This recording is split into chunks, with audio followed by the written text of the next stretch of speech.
பத்திரிகை நண்பர்களை கிட்டத்தட்ட ஒரு மாதம் கழித்து சந்திப்பதிலே மற்றற்ற மகிழ்ச்சி. நம்முடைய நண்பர்களுக்கு எல்லாம் காலையில நம்முடைய தலைவர்கள் வந்து பத்திரிகையாளர் சந்திப்பு நடத்தியிருக்காங்க. இப்ப மறுபடியும் நம்முடைய பத்திரிகை நண்பர்களை சந்தித்துக் கொண்டிருக்கின்றோம். நண்பர்களை, இன்று நம்முடைய மாவட்ட தலைவர்கள் அதற்கு மேற்பட்ட மாநில பொறுப்பில் இருக்கக்கூடிய நிர்வாகிகள்கிட்ட ஒரு கலந்துரையாடல் நிகழ்வு, தேர்தலுக்கு பிறகு குறிப்பாக வாக்கு எண்ணிக்கைக்கு முன்பு கள நிலவரம், சூழ்நிலை, செய்திருக்கக்கூடிய பணி, வாக்கு எண்ணிக்கைக்கு நம்முடைய கட்சியினுடைய தயாரிப்பு, இதெல்லாம் கூட பேசுவதற்கு ஒரு வாய்ப்பு. இன்று நாங்கள் மிகுந்த நம்பிக்கையோடு இருக்கின்றோம். ஜூன் 4ஆம் தேதி 2024 மோடி அவர்கள் 3வது முறையாக தொடர்ந்து ஆட்சி கட்டளை அமரும் பொழுது இந்த முறை தமிழகத்திலிருந்து நம்முடைய தேசிய ஜனநாயக கூட்டணி பாரதிய ஜனதா கட்சியினுடைய பாராளுமன்ற உறுப்பினர்கள் செல்வார்கள் என்பதிலே மிகுந்த நம்பிக்கையோடு இருக்கின்றோம். இந்தியா முழுவதும் பார்த்துக் கொண்டிருக்கின்றோம். தமிழகம் முதல் கட்டம் ஏப்ரல் 19ஆம் தேதி நம்முடைய தேர்தல் நடந்து முடிந்த பிறகு இதுவரை 6 கட்டம் நடந்து முடிந்திருக்கிறது.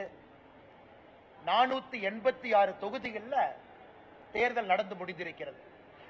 இன்னும் 57 தொகுதி கடைசி கட்ட வாக்குப்பதிவுல ஜூன் 1ஆம் தேதி இன்னும் 57 தொகுதிகள் மட்டும் பாக்கி இருக்கு.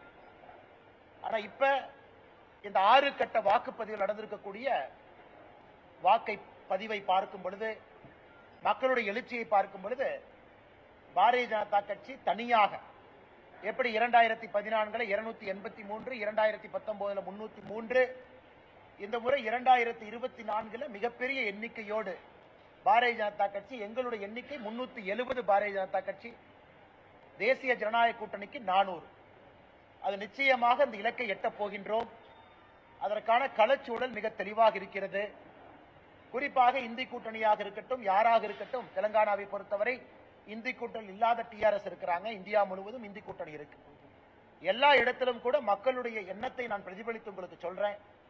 இந்த முறை பாரதிய ஜனதா கட்சி இன்னைக்கு 6 கட்ட வாக்குப்பதிவை தாண்டி பார்க்கும் பொழுது 335 இடத்தை பாரதிய ஜனதா கட்சி இன்னைக்கு நாங்கள் தாண்டி இருப்பதாக நாங்கள் கணித்திருக்கின்றோம்.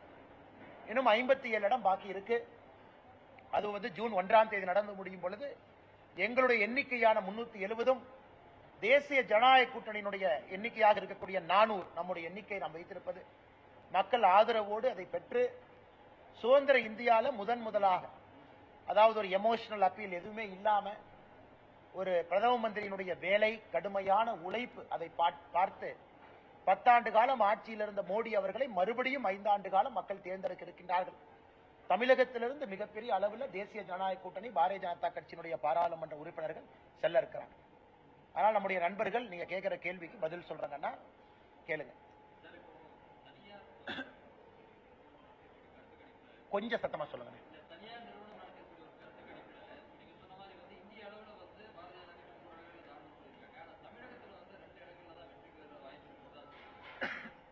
ஆனா தமிழகத்தை பொறுத்தவரை முதல் கட்ட வாக்குப்பதிவு தமிழகத்துக்கு இருந்துச்சுங்கண்ணா. அதாவது நிறைய இடத்துல எங்களுடைய பார்வை வந்து மும்முனை போட்டி நிறைய இடத்துல இருந்துச்சு. கடைசி ஒரு வாரத்தில் அது இருமுனை போட்டியா மாறுச்சு. அதனால தமிழகத்தை பொறுத்தவரை நான் ஏற்கனவே சொல்லியிருக்கின்றேன், தேசிய ஜனநாயக கூட்டணி பாரதிய ஜனதா கட்சி இரட்டை இலக்கு அப்படின்னு ஒரு டார்கெட் வச்சிருக்கோங்கன்னா. ஏன்னா நம்ம தேர்தல் நடந்து முடிஞ்சிருச்சு. அதுக்கப்புறம் உங்கள்கிட்ட நான் என்னோட என்ன பிரதிபலிப்பை நான் சொல்றேன். ஏதோ மோட்டிவேட் பண்றதுக்காக ஒரு நம்பரை நான் சொல்லல. அதனால எங்களுடைய இன்டர்னல் அசஸ்மெண்ட் எல்லாமே நம்ம பார்க்கிறோம். நிறைய இடத்துல கடுமையான போட்டி நடந்திருக்கு, இல்லை என்று நான் மறுக்கவில்லை. விக்டரி மார்ஜின் ரொம்ப குறைவா இருக்கலாம், 40,000, 50,000, 30,000 அந்த மாதிரி இருக்கலாம். ஆனா தேசிய ஜனநாயக கூட்டணியில் பெரிய தலைவர்கள் இருக்கிறாங்க. தேனியில பாருங்க, டிடிவி தினகரன் அவர்கள். தருமபுரி உதாரணத்துக்கு எடுத்துக்கங்க, ராமநாதபுரம் எடுத்துக்கங்க, சிவகங்கை எடுத்துக்கங்க, பெரம்பலூர் எடுத்துக்கங்க, வெள்ளூர் எடுத்துக்கங்க. நிறைய தலைவர்கள் போட்டி போட்ட ஒரு தேர்தல் தமிழகத்தை பொறுத்தவரை, அதுவும் குறிப்பாக நம்முடைய தேசிய ஜனநாயக கூட்டணியின் சார்பாக. அதனால் எங்களுடைய எண்ணம் ஒரு கம்ப்ளீட் அசஸ்மெண்ட்டுக்கு அப்புறம் நாங்க இரட்டை இலக்கு என்பதிலே தெளிவாக இருக்கின்றோம், பாரதிய ஜனதா கட்சியும் தேசிய ஜனநாயக கூட்டணியும் சேர்ந்து.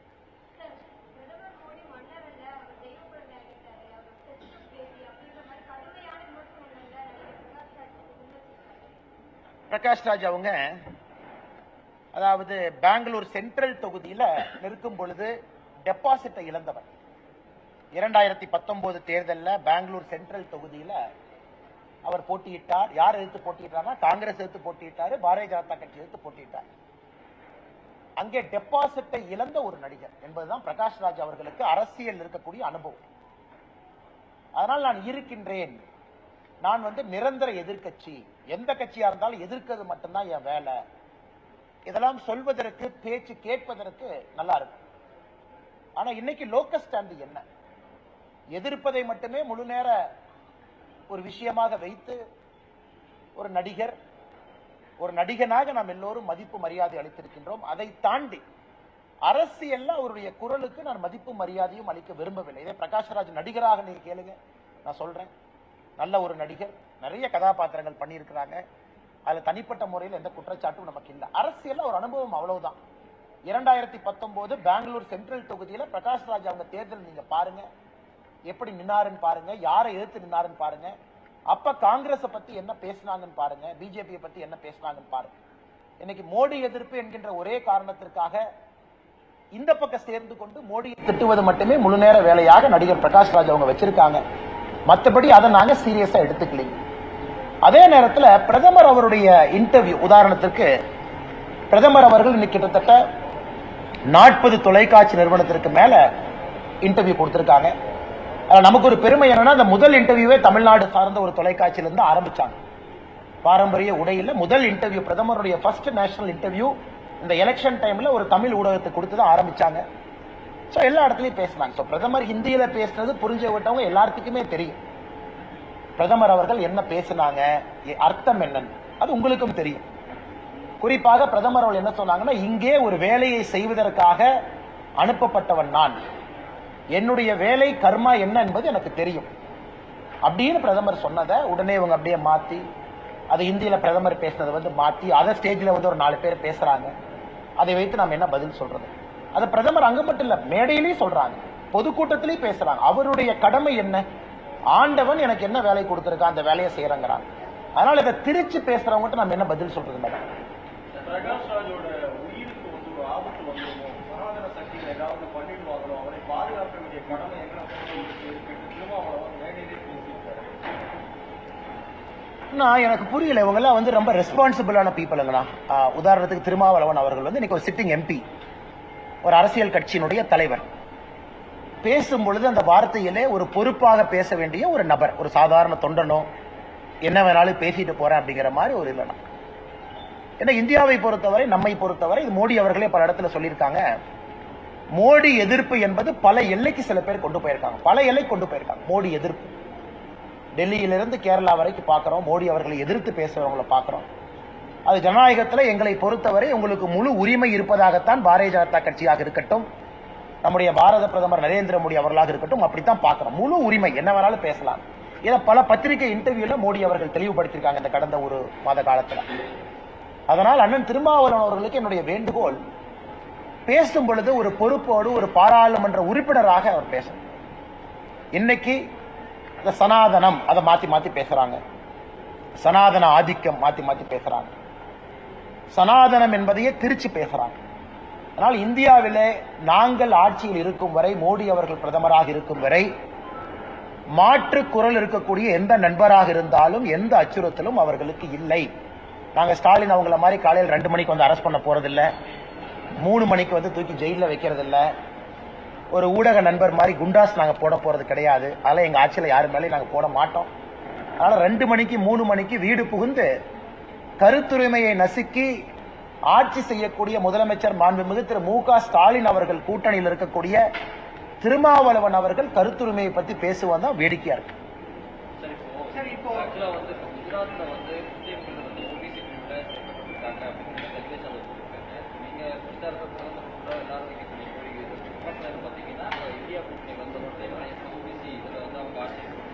இஸ்லாமியர்கள் ஓபிசி பிரிவுல பல இடத்துல இருக்காங்க. உதாரணத்திற்கு நான் சொல்றேன், ஃபுல்லா கேளுங்க, பல இடத்துல இருக்காங்க. தமிழகத்துல கலைஞர் கருணாநிதி அவர்கள் இருக்கும் பொழுது 3% இஸ்லாமியர்கள், கிறிஸ்தவர்கள், அதன் பிறகு கிறிஸ்தவர்கள் வேண்டான்னு சொன்னாங்க.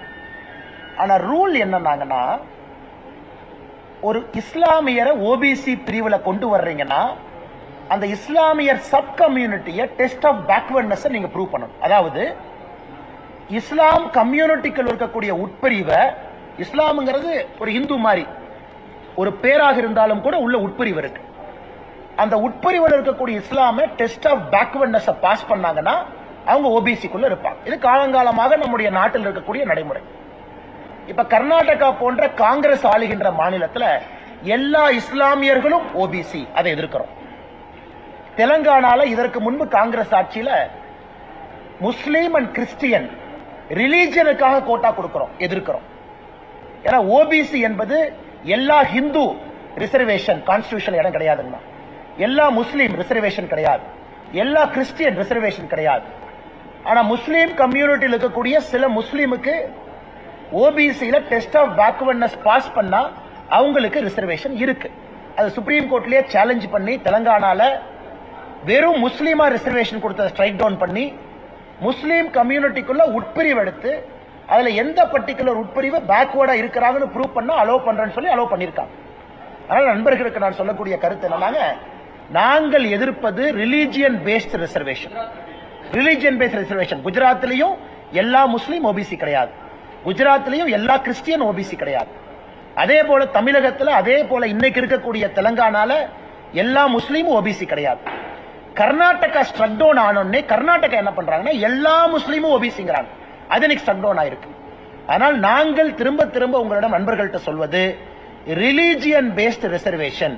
நான் முஸ்லீம் என்கின்ற அடையாளத்திற்காக எனக்கு ஓபிசி கொடுங்க, அது தவறு. முஸ்லீமுக்குள்ள இருக்கக்கூடிய உட்பிரிவுல பேக்வர்டா இருக்கக்கூடிய சில கிளாஸுக்கு ஓபிசி கொடுங்க, அது அலோடு. இதைத்தான் அனைத்து இடத்திலும் சொல்லுகின்றோமோ தவிர கர்நாடகால அசம்பிளி எலெக்ஷன் சமயத்துல பிஜேபி என்ன சொல்லுச்சுன்னா முஸ்லீம்னு கொடுத்திருக்க ரிசர்வேஷன் நாங்க எதிர்க்கிறோம், அதை எஸ்சி எஸ்டிக்கு பிரிச்சு கொடுக்கிறோம், அதை ஓபிசி கம்யூனிட்டி லிங்காயத்தா இருக்கட்டும் கவுடாவா இருக்கட்டும் ஜாஸ்தி பண்றோம். இதே இஸ்லாம்ல ஒரு அரசு டெஸ்ட் ஆஃப் பேக்வர்ட்னஸ் பண்ணி குறிப்பிட்ட சமுதாயம் இஸ்லாம் மதத்துக்குள்ள இவங்க ஓபிசியா கொண்டு வர வேண்டும் என்றால் இன்னைக்கு அரசியலமைப்பு சட்டத்தில் இடம் இருக்கு. இதை புரிஞ்சுக்கணும். குஜராத்திலும் அதான் நடந்திருக்கு.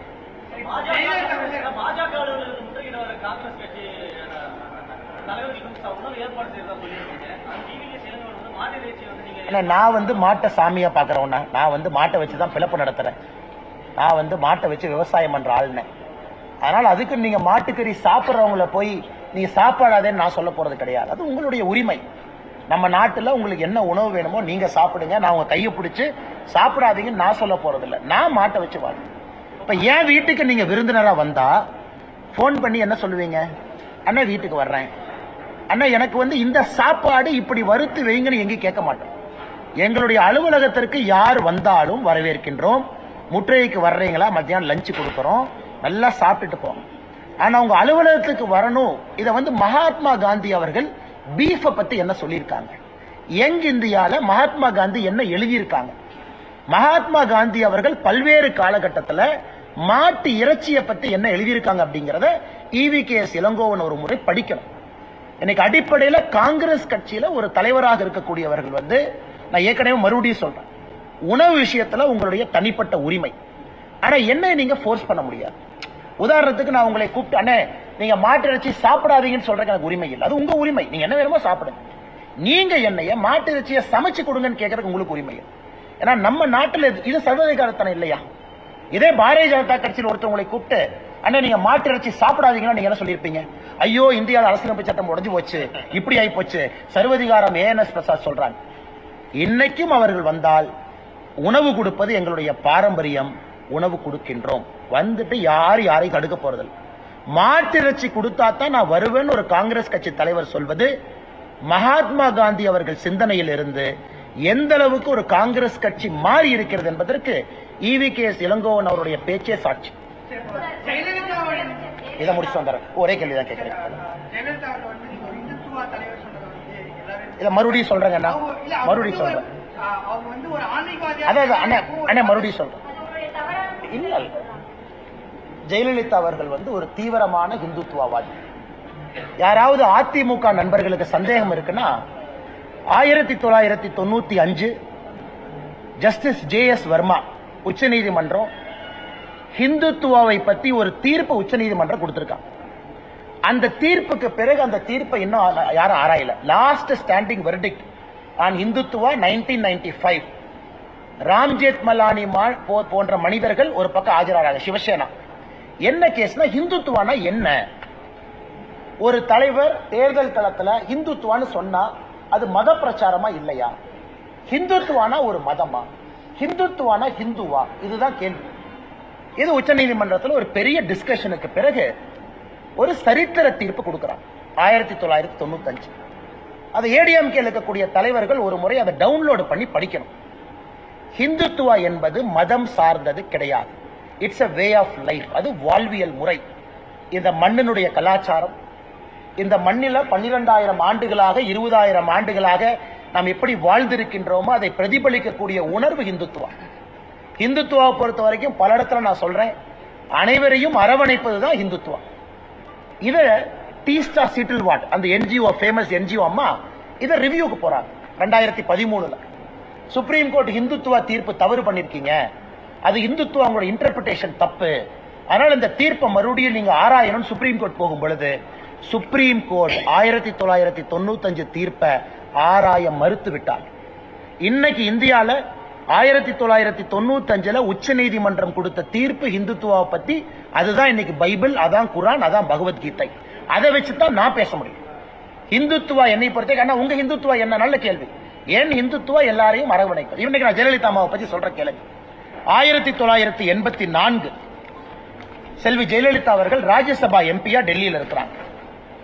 அப்ப பாராளுமன்றத்தில் ஜெயலலிதா அம்மா பேசுறாங்க. ஜூலை 26, 1984. நான் பிறந்த மாதம் ஒரு மாசம் கழிச்சு. அப்ப நான் ஒரு மாசம் குழந்தை. இப்ப ஜெயலலிதா அம்மா பேசுறத நான் அப்படியே படிக்கிற ஆங்கிலத்துக்கு. Finally I now pose 2 questions to the Honorable Minister for Home Affairs. Will the center consider placing Jammu and Kashmir under governor rule? Why delay Jammu and Kashmir being integrated with the rest of the Indian Union? Why not bring it under the purview of the Constitution of India in conformity with all other states of Indian Union? அதாவது 1984 July 26 article 370 எடுக்கப்பட வேண்டும் என்று பாராளுமன்றத்திலே பேசிய ஒரு தலைவர் செல்வி ஜெயலலிதா அவர்கள். இன்னைக்கு அனைத்து இந்திய அண்ணா திராவிட முன்னேற்ற கழகம் அவங்க ஸ்டாண்ட கேளுங்க. 370 பத்தி உங்க ஸ்டாண்ட் என்ன? ராமர் கோவிலை பத்தி அம்மா ஜெயலலிதா அவர்கள் national integration council meeting November 23, 1992 பேசுறாங்க. என்ன சொல்றாங்கன்னா, கரசேவை என்பது தவறான வார்த்தை கிடையாது, அது சரிங்கிறாங்க. கரசேவையை டிஃபெண்ட் பண்ணி நேஷனல் இன்டகிரேஷன் கவுன்சில் மீட்டிங்ல சொல்றாங்க. குறிப்பாக இந்த கரசேவைக்காக பாரதிய ஜனதா கட்சியினுடைய ஆட்சி மத்திய பிரதேசம், ஹிமாச்சல பிரதேசம், ராஜஸ்தான் இந்த பாபரி மஸ்ஜித்துக்காக பாரதிய ஜனதா கட்சி ஆட்சியை டிஸ்மிஸ் பண்றத நான் கடுமையாக எதிர்க்கின்றேன் அப்படின்னு ஜெயலலிதா அவங்க நேஷனல் இன்டகிரேஷன் கவுன்சில்ல பேசியிருக்காங்க. 1993 செல்வி ஜெயலலிதா அவர்கள் அம்மா அவர்கள் ஏடிஎம்கே தொண்டர்கள்ட்ட 20 லட்சம் கையெழுத்து இயக்கம் நடத்துறாங்க. ராமர் கோவில் கட்ட வேண்டும் என்பதற்காக அதிமுகவினுடைய தொண்டர்கள் கையெழுத்து இயக்கம் நடத்த வேண்டுங்கிறாங்க. அதனுடைய நிறைவு விழா சென்னையில் நேஷனல் அவேக்கனிங் மீட்டிங்க்கு எல்கே அத்வானி வந்து பங்கேற்கிறாங்க. 2003 பத்திரிகையாளர் ஒரு கேள்விக்கு பதில் சொல்றாங்க, ராமர் கோவில் இந்தியால கட்டலினா பாகிஸ்தான்ல கட்டுவாங்க. ஆனா இன்னைக்கு அந்த கட்சியினுடைய தலைவர்கள் என்ன சொல்றாங்க, முட்டி வலி அதனால ராமர் கோவிலுக்கு போக மாட்டேன், இடுப்பு வலி அதனால போக மாட்டேன்.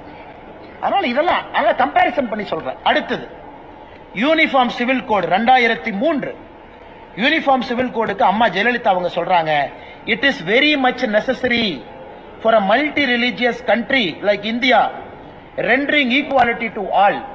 பொது சிவில் சட்டம் என்பது வேண்டும் என்கிறாங்க. இன்னைக்கு 2023 ஜூலைல அனைத்து இந்திய அண்ணா திராவிட முன்னேற்ற கழகம் அதை எதிர்க்கிறார். நான் கம்பேர் பண்ண ராமசேத்துவை பத்தி மார்ச் 2012 ஜெயலலிதா அவர்கள் மத்திய அரசு கிட்ட சொல்றாங்க, இந்த ராமர் பாலத்தை ஒரு நேஷனல் மானுமெண்டா நீங்க அறிவிங்கிறாங்க. அதுக்கப்புறம் சுப்ரீம் கோர்ட்ல ரிட் பெட்டிஷன் 2007 ஜெயலலிதா அம்மா ஃபைல் பண்றாங்க. அதுல Tuticorin port trust Union of India Ministry of Culture Ramar சேதுவை நேஷனல் மானுமெண்ட் பாரம்பரிய சின்னமா அறிவிங்கிறாங்க. ஆனா இன்னைக்கு அசம்பிளியில ஏடிஎம்கே அபிஷியல் ஸ்டாண்ட் என்ன? பொள்ளாச்சி ஜெயராமன் அவர்கள் சொல்றாங்க, நயினார் நாகேந்திரன் அவர்கள் பிஜேபி இதை முழுமையாக ஆதரிக்குது, அதாவது ராம் சேத்துவை பொறுத்தவரை அந்த நேஷனல் மானுமெண்ட் வரணும். ஜெயராமன் அவங்க சொல்றாங்க இந்த ப்ராஜெக்டை நாங்க ஸ்டடி பண்ணுவோம், ஸ்டடி பண்ணிட்டு அதனுடைய சாதக பாதகத்தை பார்த்து அதன் பிறகு முடிவெடுப்போம் அப்படின்னு. அதாவது அம்மையார் ஜெயலலிதா அவருடைய கொள்கையிலிருந்து நான் என்ன ஆன்டி கன்வர்ஷன் லாக்குள்ள போக விரும்பல. ஜெயலலிதா அம்மா 1991 வேத பாடசாலை தமிழ்நாட்டில் உருவாக்குனாங்க. அதுக்குள்ள நான் போக விரும்பலீங்க. அதனால யாராவது ஏடிஎம்கே நண்பர் இதை அப்போஸ் பண்றாங்கன்னா விவாதத்திற்கு பாரதிய ஜனதா கட்சி தயாராக இருக்கிறது. ஒரு எஸ்டிபிஐயோட நாங்க கூட்டணி வச்சுட்டோம் அப்படிங்கிற ஒரே ஒரு காரணத்திற்காக மாத்தி பேச வேண்டிய அவசியம் அனைத்து இந்திய அண்ணா திராவிட முன்னேற்ற கழகத்தில் இருக்குமே தவிர எங்களுக்கு இல்ல. 1993 RSS அலுவலகம் இதே சென்னையில பயங்கரவாதிகளால் குண்டு வெடித்து தகர்க்கப்பட்ட பொழுது அதை ஜெயலலிதா அம்மையார் அவர்கள் RSS அலுவலகத்தை முழுமையாக கட்டி கொடுப்பதாக சொன்னார்கள். தமிழகத்தினுடைய RSS அதை மறுத்தது.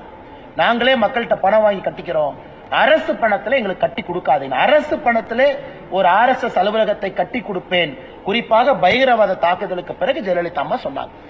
இப்ப நீங்க சொல்லுங்க, நான் ஜெயலலிதா அவர்கள் இந்துத்துவவாதி என்று சொல்வதிலே என்ன தவறு? சார், விவாதம் தேவையில்லைன்னு சொல்றதை விட இன்னைக்கு தமிழகத்துல இந்த இந்துத்துவா அப்படிங்கிற வார்த்தையை குழம்பி பிசங்கி அது ஒரு மாதிரி பாத்தீங்கன்னா அடிச்சு ஒரு மாதிரி கொண்டு போயிட்டாங்க. இன்னைக்கு நாம் எதை சொல்லுகின்றோம் என்றால் இந்துத்துவா என்பது நாங்கள் யாருக்கும் எதிரி இல்லை. இப்ப பாருங்கன்னா ஸ்டாலின் அவர்கள் ஒரு திருமண விழாவுக்கு போறாங்க எதிர்கட்சி தலைவரா. எனக்கு இந்த திருமண விழாவில் அந்த தாலி கட்டுறதெல்லாம் அந்த புகை வரும், அப்படி வரும், அது எப்படி நான் ஏத்துக்க முடியும்? அப்படி பேசுறாங்க. ஆனா இதே நான் முத்துராமலிங்க தேவரையா பத்தி அண்ணாதுரை அவங்க பத்தி பேசினா ப்ராசிக்யூஷன் சாங்ஷன் கொடுத்து என் மேல கேஸ் போடுறாங்க. என் மேல முத்துராமலிங்க தேவரையாக்கு நீங்க ப்ராசிக்யூஷன் சாங்ஷன் கொடுத்து 1223 போட்டீங்கன்னா கோயிலா அசிங்கமா கூம்பா இருக்கும். திருமாவளவன் அவர்கள் மேல என் ப்ராசிக்யூஷன் சாங்ஷன் கொடுக்கல. அதாவது ஆபாசங்கிற வார்த்தையை பயன்படுத்தினாங்க. திருமணத்துல அந்த புகையெல்லாம் வரும். ஸ்டாலின் அவர்கள் மேல என் ப்ராசிக்யூஷன் சாங்ஷன் கொடுக்கல. அதனால நான் சொல்றதுன்னா ஒரு விவாதமா இருக்கட்டும். நான் இஸ்லாமியர்களை பத்தி கருத்து சொல்றேன்னா பத்திரிகை நண்பர்களை சட்டை பிடிச்ச கேள்விகளுக்கு நான் பதில் சொல்றேன். நான் கிறிஸ்தவர்களை பத்தி கருத்து சொல்றேன்னா சட்டை பிடிச்ச கேள்விகள். நான் இந்துத்துவாங்கிறது இன்னைக்கு சுப்ரீம் கோர்ட்டினுடைய தீர்ப்பை நான் கோட் பண்றேன். சுப்ரீம் கோர்ட்டே தன்னுடைய தீர்ப்பை ரிவ்யூ பண்ண மறுக்கிறாங்க. 1995 கொடுக்கப்பட்ட தீர்ப்பு 29 ஆண்டுகளா இருக்கு. அப்படி இருக்கும் பொழுது இவர்கள் எதற்கு ஒரு சின்ன இதுக்குள்ள அடைக்கிறாங்கன்னு தான் நான் கேட்கிறேன். அண்ணா இல்ல, நான் பல இடத்துல பேசியிருக்கேன். அது பிடிஐனுடைய ஒரு ஆல் ஃபார்மேட் இன்டர்வியூ. பிடிஐ பொறுத்த வரைக்கும் எல்லா எடிட்டர்ஸும் உட்கார்ந்து இன்டர்வியூ பண்ணுவாங்க. டெல்லியில அவங்க கூப்பிடுவாங்க. எல்லா கேள்வி, அது ஓபன் ஹவுஸ் செஷன், என்ன கேள்வி வேணாலும் கேட்கலாம், நம்ம பதில் சொல்லணும். கிட்டத்தட்ட 20 பேர் இன்டர்வியூ பண்ணுவாங்க. அந்த பிடிஐ எல்லாம் ஒருத்தரப்ப 20 பேர் இன்டர்வியூ பண்ணுவாங்க. அவங்க எடிட்டர்ஸ், பொலிட்டிக்கல் எடிட்டர், எல்லா எடிட்டரும். சோ அதுல நான் எப்பொழுதுமே சொல்வதைத்தான் தொடர்ந்து சொல்றேன். எனக்கு இவர்கள் குழம்பி போய் கிடக்குறாங்க. அறிக்கை அதை ஒருத்தர் அப்போஸ் பண்றாங்க.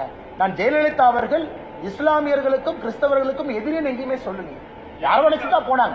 ஹிந்துத்துவாங்கிற வார்த்தையை மாத்தி அதை அப்படியே பிஜேபி மேல ஒட்ட வைக்கிறாங்க. பிஜேபி ஹிந்துத்துவா கட்சினா பிஜேபி இஸ்லாமியர்களுக்கு கிறிஸ்தவர்களுக்கு எதிரிங்கிறாங்க. அதை தெளிவுபடுத்துவதற்கும் பத்திரிகை நண்பர்கள் மூலமாக ஒரு வாய்ப்பாக அதை நான் பார்க்கிறேன். வேற ஒன்றும் இல்லை. அண்ணா ஹிந்துத்துவா என்பது எல்லாரையும் அரவணைக்கிறது. 2 மதத்தை சார்ந்து போவது இந்துத்துவா அல்ல, அல்லது இந்து மதத்தை மட்டும் சார்ந்திருப்பது இந்துத்துவா அல்ல. இன்னைக்கு அவங்களுடைய நிலைமை என்ன? ராமர் கோயிலுக்கு போங்க, மாஸ்க்கு போங்க, இஃப்தார் விருந்து நடத்துங்க, சர்ச்சுக்கு போங்க. இதைத்தான் நாங்க பண்றோம். பாரதிய ஜனதா கட்சி இஃப்தார் விருந்து நடத்துறோம், கிறிஸ்துமஸ் நடத்துறோம், ராமர் கோயிலுக்கு போறோம். பட் நான் அங்க போக மாட்டேன், அங்க போனா இப்படின்னா அது எப்படி இந்து, எது எப்படி செக்குலரா? ஆனா ஒரு நிமிஷம் இங்க முடிச்சுட்டு இங்க வரணும். முதல் ஆளா போயிருப்பாங்க. முதல் ஆளா போயிருக்கிறது மட்டும் இல்ல, ரொம்ப சந்தோஷப்பட்டிருப்பாங்க. இது இந்தியால யாருமே ராமர் கோவிலை பத்தி ஒரு தீவிரமான பாரதிய ஜனதா கட்சியினுடைய தொண்டன் சொல்வதை விட காரசாரமா பேசினவங்க. அதனால ஜெயலலிதா அவர்களை பொறுத்தவரை இது இந்தியாவினுடைய ஒரு பாரம்பரிய அடையாளமாகத்தான் ராமர் கோயிலை பார்த்தாங்க. அதனால இன்னைக்கு அந்த தலைவர்கள் மாத்தி பேசுறதுக்காக நாம இந்துத்துவ டெபினேஷனை மாற்ற முடியாதுங்க.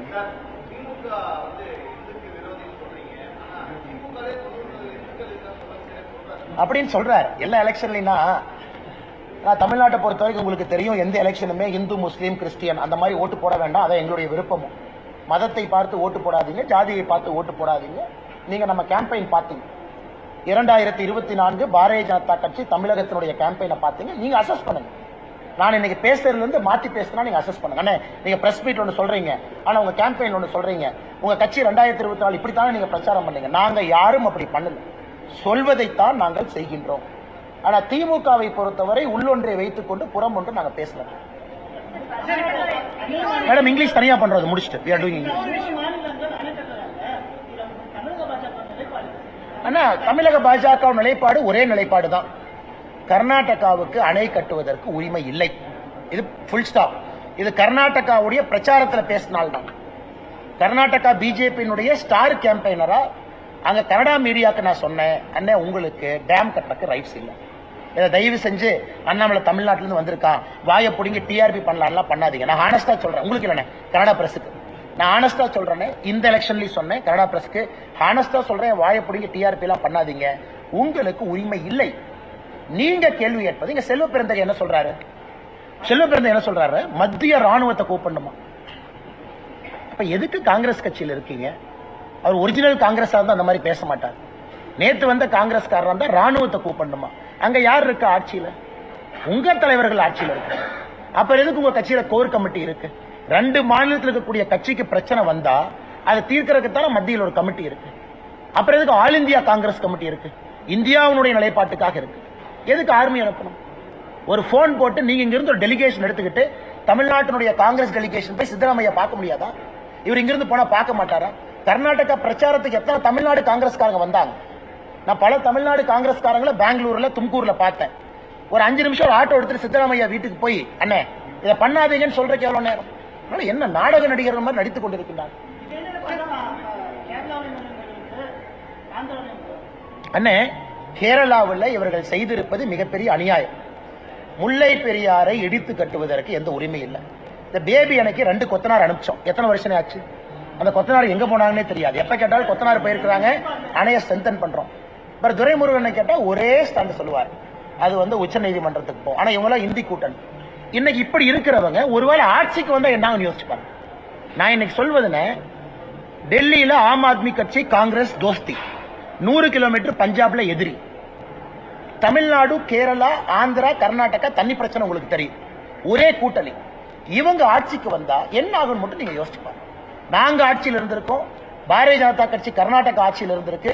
அன்னைக்கு பாரதிய ஜனதா கட்சி எதிர்த்து உண்ணாவிரதம் நடத்தி காட்டி இருக்கின்றோம். உண்ணாவிரதம் தஞ்சாவூர்ல மேகதாத்து அணை கட்டக்கூடாது என்று பாரதிய ஜனதா கட்சி உண்ணாவிரதம் நடத்தணும்.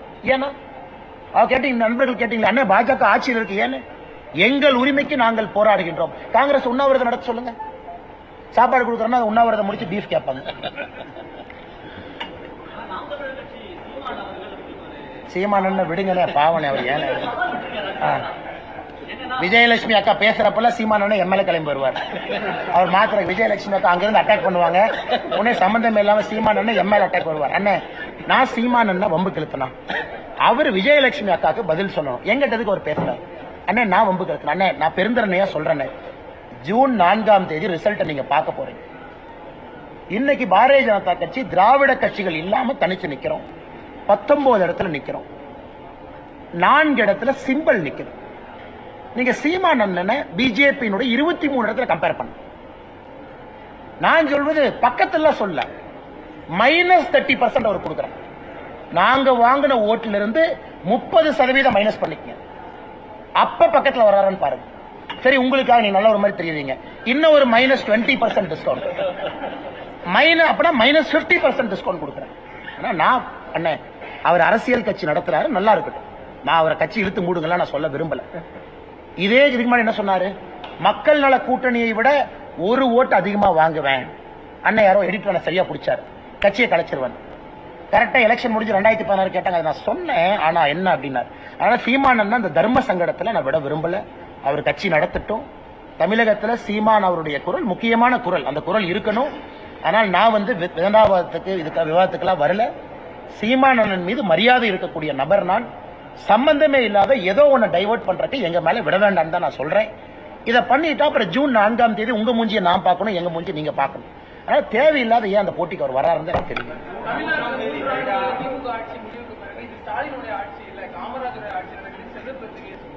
சந்தோஷம், சந்தோஷம். ஏன்னா இத்தனை நாளா காமராஜர் ஐயாவை மறந்துட்டு காமராஜர் ஐயாவுடைய நினைவிடத்திற்கே காந்தி ஃபேமிலியை கூட்டிட்டு போகாம சுத்திட்டு இருந்தவங்க இன்னைக்கு ஃபைனலா காமராஜர் ஐயாவுக்கு ஞாபகம் வந்துருச்சு.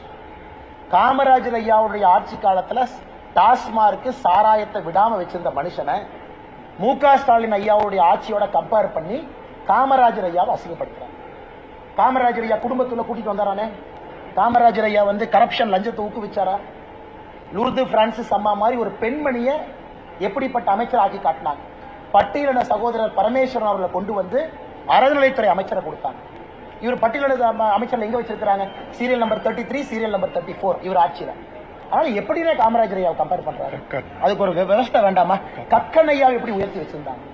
சி சுப்பிரமணியம் ஐயாவை எங்க வச்சிருந்தாங்க? அதனால தயவு செஞ்சு இதுக்குள்ள நான் போக விரும்பலீங்கன்னா, இத்தனை நாளா பீட்டர் அல்போன்ஸ் அவர் ஜிங்ஜா அடிச்சிட்டு இருந்தார். இன்னைக்கு செல்வ பெருந்தகையா அதை விட கொஞ்சம் சவுண்ட் நம்மளது அதிகமா இருக்கணும். அவர் உலக இந்தியாவுடைய ஒப்பற்ற தலைவர் ராகுல் காந்தி அவர்களை விட மு.க. ஸ்டாலின் ஐயா பீட்டர் அல்போன்ஸ். இன்னைக்கு செல்வ பெருந்தகை ஐயா இன்னைக்கு கம்பேர் பண்றாரு காமராஜர் ஐயாவும் ஸ்டாலின் ஈக்குவல்.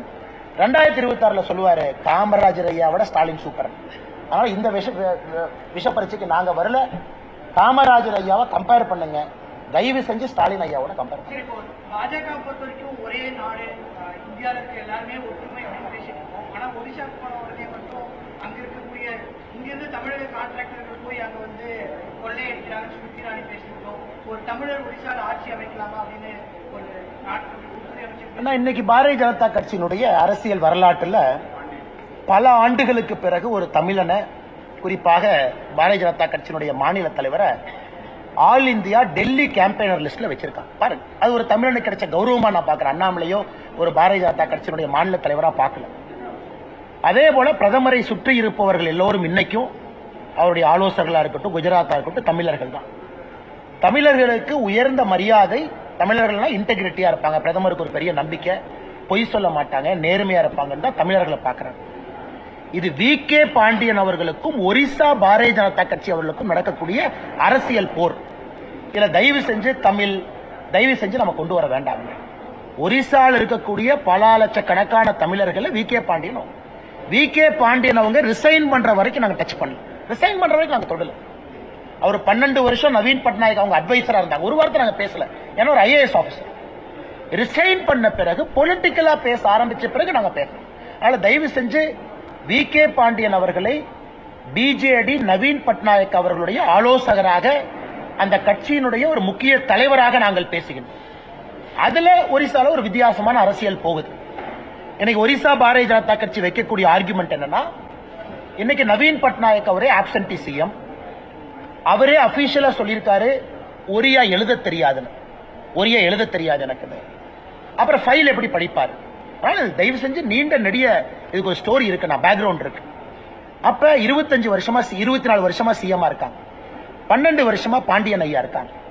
அதனால அங்கே எங்களுடைய அரசியல் யுத்தம் என்பது யாரு உங்களுடைய அடுத்த பிரதிநிதியாக இருக்கணும். ஒருவேளை பிஜேடி அவங்க சொல்றாங்க இல்ல இவர் தான் நவீன் பட்நாயக், இவர் எங்க ஒரிசால எலெக்ஷன் நிப்பார், இவர் எலெக்ஷன் நின்று ஜெயிப்பார், அது வேற. இப்ப பாண்டியன் சொல்றது எலெக்ஷன் நான் நிக்க மாட்டேன், நான் அட்வைசராகவே இருப்பேன், நான் எந்த எலெக்ஷன் நிக்க மாட்டேன். ஆனா ஒரிசா பாலிடிக்ஸ் இயக்கம் எத்தனையோ இடத்துல வேற வேற மாநிலத்துக்காரங்க எலெக்ஷன்ல போய் நின்று ஜெயிச்சு அந்த மண்ணினுடைய மைந்தர்களா மாறி இருக்கிறாங்க. தமிழகமே ஒரு சிறந்த உதாரணம். நம்முடைய மிகப்பெரிய தலைவர்கள் எல்லாம் வேற இடத்துல ஆர்ஜின் இருந்தாலும் கூட இன்னைக்கு மரத்தமிழரா மாறி இருக்காங்க. அதனால தயவு செஞ்சு பத்திரிகை நண்பர்களுக்கு, நீங்க எதுவும் தப்பு பண்ணல, அரசியல் கட்சிகளுக்கு இதை ட்விஸ்ட் பண்ணாது. வி.கே. பாண்டியன் அவர்கள் அரசியல் லைன்ல நாங்க எடுக்கிறோம், அவர் சொன்ன பேச்சுக்காக நாங்க எடுக்கிறோம். நாளைக்கு அவர் எலெக்ஷன்ல கண்டெஸ்ட் பண்ணட்டும், நாங்க யாருன்னா தடுக்கிறோங்க. ஒரிசா மக்கள் அவரை தேர்ந்தெடுக்கிறாங்க, புவனேஸ்வர்லயோ கட்டக்லயோ ஜெயிச்சு வர்றாரு, நாங்க யாரு போய் தடுக்கிறோங்க. அதனால எலெக்ஷன்ல நிக்க மாட்டேன், காலம் ஃபுல்லா அட்வைசரா இருப்பேன், ஸ்டார் கேம்பெயினரா இருப்பேன், நம்பர் 2 ஸ்டார் கேம்பெயினர், எல்லாத்தையும் நான் முடிவெடுப்பேன். நான் தான் வி.கே. பாண்டியன். அரசியல் நீங்க பேசாம எப்படி இருப்பீங்கன்னா, இனவாத கருத்தை எங்கேயும் சொல்லுங்கன்னா,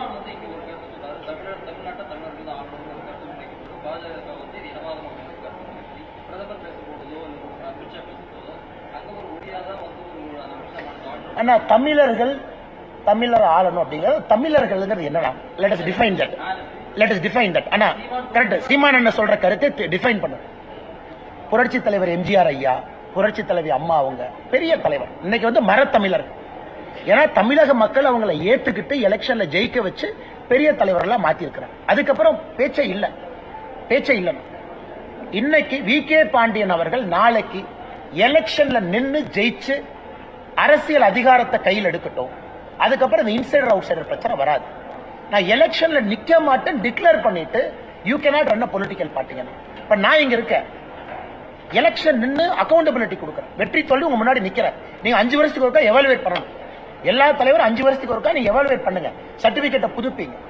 ஆனா ஒரிசாவை பொறுத்தவரை வி.கே. பாண்டியன் அவர்களை பத்தி பாரதிய ஜனதா கட்சி தலைவர்கள் சொல்லி இருக்கக்கூடிய கருத்து அண்ணன் கேட்ட 2வது கேள்வி. இப்ப வி.கே. பாண்டியன் அவர்கள் நான் போக விரும்பலைங்கண்ணா. வி.கே. பாண்டியன் அவர்களுக்கு அங்க யாரும் சப்போர்ட் பண்றேன் அண்ணா. உலகத்துல எங்க போய் தமிழ்காரங்க சாதிச்சாலும் முதல்ல பெருமைப்படுற ஆள் நான் தான். தமிழ்நாட்டில் பிறந்த ஒரு தொழிலதிபர் இந்தியாவில போய் கொடி கட்டி பறக்கட்டும். இந்த அரசியல் இதுக்குள்ள வேண்டாம். தேர்தல் களத்துல சூடான 2 கருத்துக்கள், இங்க ஒரு கருத்து அங்க ஒரு கருத்து போயிருக்கும். அந்த கருத்துக்கு ஒரு பதில் கருத்து சொல்லி அது சூடான கருத்தா மாறிடும். நம்ம தமிழ்காரங்க எங்க போனாலும் ஜெயிச்சு வரட்டும், அந்தந்த மாநிலத்தில் கோல் வச்சுட்டும், பொலிட்டிக்கல் இன்டர்ஃபரன்ஸ்குள்ள போக வேண்டாம். நாளைக்கு வி.கே. பாண்டியன் ஜெயிச்சு வரட்டும், ஒரு தமிழரா இங்கிருந்து நான் பாராட்டு. அண்ணே நம்ம ஊருக்காரர் அங்க போய் ஜெயிச்சிருக்காரு. சியோன் கோலிவாட்ல கேப்டன் தமிழ்ச்செல்வன் ஜெயிச்சிருக்காரு. மும்பை போறோம், சியோன் கோலிவாட்ல தமிழ்நாட்டுக்கு வெளியே தமிழ்நாட்டில் பிறந்த ஒரே எம்எல்ஏ மும்பையில கேப்டன் தமிழ்ச்செல்வன். நீங்களும் கொஞ்சம் அவரை பத்தி பேட்டி எடுக்கணும். மராட்டி இருக்கக்கூடிய இடத்துல சியோன் கோலிவாடு தொகுதியில ஒரு தமிழர் ஜெயிச்சிருக்காரு 3வது முறை. எனக்கு பெருமை தான். அந்த மராட்டி இருக்கிற ஊர்ல நான் தமிழ்ல போய் பேசிட்டு வர்றேன், ஏன்னா அவர் இருக்கிறனால.